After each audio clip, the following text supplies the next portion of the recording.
ကျွန်တော်ဘောမှာတခါမှမလုပ်ဘူးတဲ့အရာလည်းလုံးဘူးနော်ဒါလည်းဆိုတာကြည့်ကြတာပေါ့ဘောမှာတစ်ခါပဲလုပ်ရတဲ့အရာ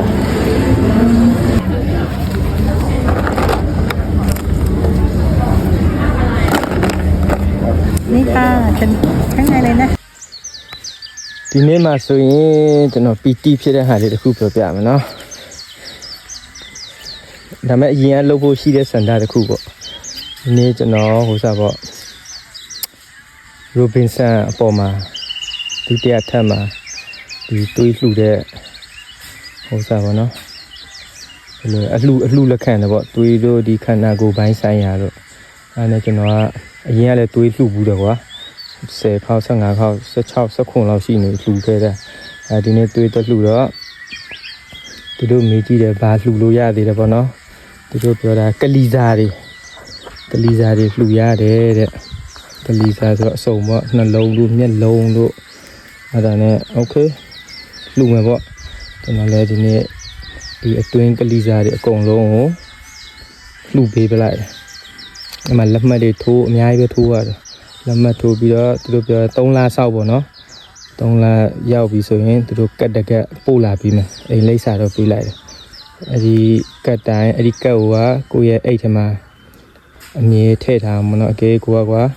ရင်တိုင်မှုဖြစ်တဲ့တခုခုဖြစ်တယ်ဆိုရင်သူများအိတ်တွေကြည့်မယ်လေအိတ်တွေဖွင့်နေဆက်သွယ်ရတဲ့လူကအဲ့ဒီအိတ်တွေ့ပြီဆိုရင်ဒီတရားလှူထားပြီးဆိုတော့ ਨੇ ဒါတိုက်ဒီလိုပေါ့စေးုံကြီးသွားပေါ့ကွာသွားပြီးတာနဲ့အဲ့လိုမျိုးပေါ့သူတို့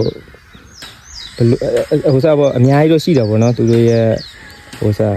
ဘယ်လိုယူတယ်ဘယ်လိုဟာဒါတော့ထားလိုက်တော့အဲ့ဒါကျွန်တော်တို့ဒီနေ့လှူဖြစ်သွားတယ်ပေါ့နော်အဲ့ဒီမှာဆိုရင်အတွင်းကလီစာပဲဥမာမျက်လုံးတို့ဒီကြောက်ကတ်တို့အဲ့ဒါတွေပေါ့ကောင်းတဲ့ဟာတွေယူပေါ့ပြီးရင်ကျွန်တော်နောက်တစ်ခုပြောလိုက်တာအဲ့ဒီကျွန်တော်ရဲ့ body ပေါ့နော်ဒီခန္ဓာကြတော့လှူရလားလို့ခန္ဓာကြတော့စီယုံကြီးဘက်မှာသွားမယ်တဲ့အဲ့ဒါကျွန်တော်တရက်သွားအောင်ပဲပြောရှင်တာကွာဟိုစားကျွန်တော်ခန္ဓာကိုမသိရင်လှူထားလိုက်တယ်ပေါ့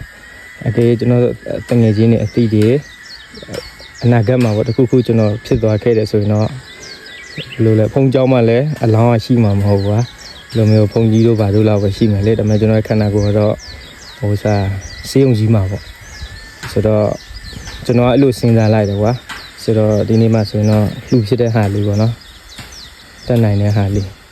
ဘာဖြစ်သိဝိုင်းဘာမှမပါပါဘူးသိရမှာခန္ဓာကိုယ်ကမီးရှို့ရမဲ့တူသူများအတုံးပေးချလိုက်တော့မယ်လေဟုတ်တယ်မလားအဲ့ဒါကျွန်တော်ဒီနေ့ PT ဖြစ်တယ်ပေါ့နော်တခုလှူလိုက်ဒါပေမဲ့အဲ့ဒီခန္ဓာကိုယ်ကြတော့ဒီလာမဲ့ပတ်လောက်မှတော့ပြန်ပြီးတော့ပြန်